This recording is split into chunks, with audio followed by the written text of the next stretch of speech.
Panchatantra stories in Hindi. एक गांव में देव शर्मा नामक ब्राह्मण अपनी पत्नी एक साथ रहता था। उसके घर के आंगन में एक नेवली भी रहा करती थी। देव शर्मा की पत्नी गर्भवती थी। जिस दिन उसने पुत्र को जन्म दिया, उस दिन नेवली ने भी एक नेवले को जन्म दिया।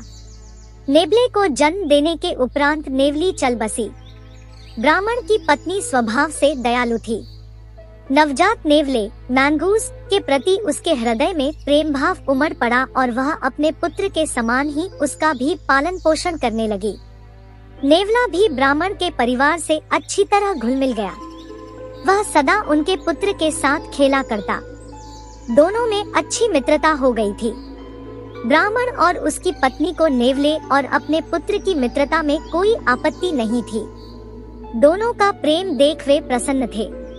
किंतु ब्राह्मणी का हृदय यदाकदा चिंतित हो उठता और वह सोच बैठी कि पशु बुद्धि के कारण कभी नेवले ने उसके पुत्र का कुछ अनिष्ट कर दिया तो। यह शंका धीरे धीरे उसके मन में घर करते गई।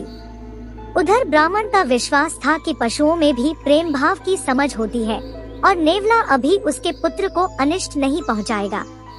एक दिन ब्राह्मणी अपने पुत्र को एक वृक्ष की छांव में सुलाकर नदी में पानी भरने चली गई।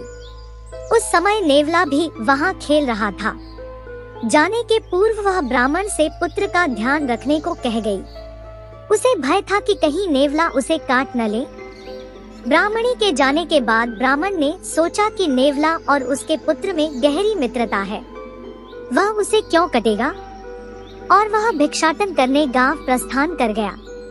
ब्राह्मण वहां से गया ही था कि वृक्ष के नीचे बने बिल से एक काला नाग निकल आया और ब्राह्मण के पुत्र की ओर बढ़ने लगे।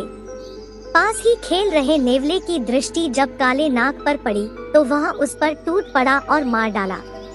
काले नाग को मारने के उपरांत वह घर से बाहर निकला तो पानी भरकर वापस आती ब्राह्मणी की दृष्टि उस पर पड़ी। नेवले के मुंह में खून लगा हुआ था, जिसे देख ब्राह्मणी घबरा गई। उसने सोचा कि नेवला उसके पुत्र का वध करके आ रहा है। क्रोधवश अपने सिर पर उठाए घड़े को उसने नेवले पर पटक दिया और नेवले के प्राण खेरू उड़ गए। भागती हुई ब्राह्मणी जब अपने पुत्र के पास पहुंची तो उसे वृक्ष की छांव में शांति से सोते हुए पाया। पास ही काले नाग का क्षतविक्षत शरीर पड़ा हुआ था। उसे समझते देर न लगी कि उसके पुत्र की रक्षा के लिए नेवले ने काले नाग को मारा है। वह दोहक और पछतावे में अपना सिर पीटने लगी। तभी ब्राह्मण भिक्षाटन वापस लौटा। ब्राह्मणी ने उसे नेवले की बारे में पूरी बात बताकर कोसने लगी कि यदि मेरी बात मानकर तुम पुत्र के साथ रहते और लोभवश भिक्षाटन को नहीं जाते तो नेवले की जान नहीं जाती। नेवले के प्राण तुम्हारे लोभवश गए हैं। सीख, बिना विचारे जो करे सो पाछे पछताए।